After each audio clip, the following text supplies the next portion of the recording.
Did you know the rapper who just dropped a hit single actually says he got blacker after switching to R&B? What would make a rising star claim that stepping away from rap made him deeper in his own culture? Jack Harlow, known for his playful lyricism, found himself on the New York Times Popcast with a very different question. The host asked him if he consciously decided to dive deeper into blackness by leaving hip-hop behind. He answered simply, "I got blacker." That statement alone could spark debate, but the story is far richer than any headline suggests. Jack's new album, titled Monica, isn't just a collection of songs, it's an exploration of heritage and identity. When he talks about black music, it's not just a genre, it feels like a living tradition he wants to honor. He told the host that he loves the sound of blackness, its rhythm, its soul, its history.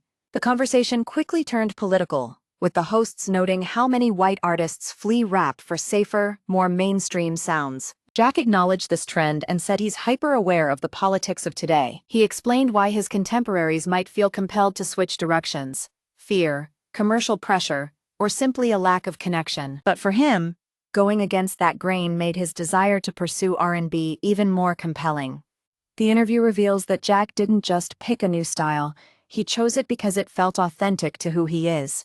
He said the switch was genuinely driven by a need to express himself through an older, richer musical language. Yet his journey hasn't been without obstacles. Critics who think he's selling out, fans who expect rap, and a cultural conversation about authenticity. Jack's honesty in the podcast is refreshing. He doesn't just say, "I'm moving on," he says, "I'm deepening my roots."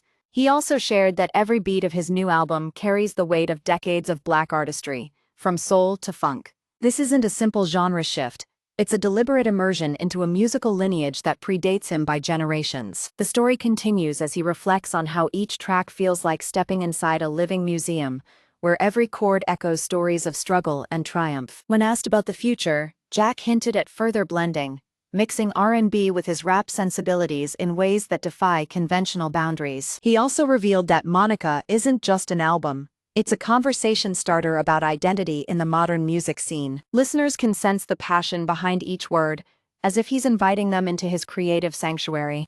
Throughout the interview, Jack's voice stays steady, yet there is a tremor of excitement whenever he touches on the history that fuels him. The tension builds when he mentions how some people might label this move as selling out, but he counters that it's simply embracing what feels true. He talks about his upbringing, where music was a family affair, and how those early sounds shaped his later choices. There's an undercurrent of urgency. Jack wants to show that blackness isn't confined to one genre. It permeates every facet of culture. When the host probed whether he felt pressure from record labels, Jack said he had no choice but to follow his instincts. He emphasized that authenticity outweighs commercial expectations, and that's why Monica feels like a personal diary in song form. The conversation then turns to the broader music industry. How many artists are forced to choose between staying true and making money? Jack's response is simple: "I got blacker," meaning he chose depth over breadth. He invites listeners to consider what it truly means to be black, in a world that often categorizes artists by sound alone. The stakes feel high. If the audience accepts his journey, it could shift how we view genre and identity altogether. But as with any story, the payoff remains just out of reach until the very end. In those final moments of the interview, Jack reveals why he believes this shift matters not only to him, but to the entire music community. He says that by embracing R&B, he's reclaiming a space that feels like home, a place where his soul can truly resonate. And with that, the mystery is solved. Jack Harlow didn't just switch genres, he deepened his connection to black culture through sound, and in doing so, he got blacker. Thank you for watching. If you enjoyed this video, please like and subscribe for more updates.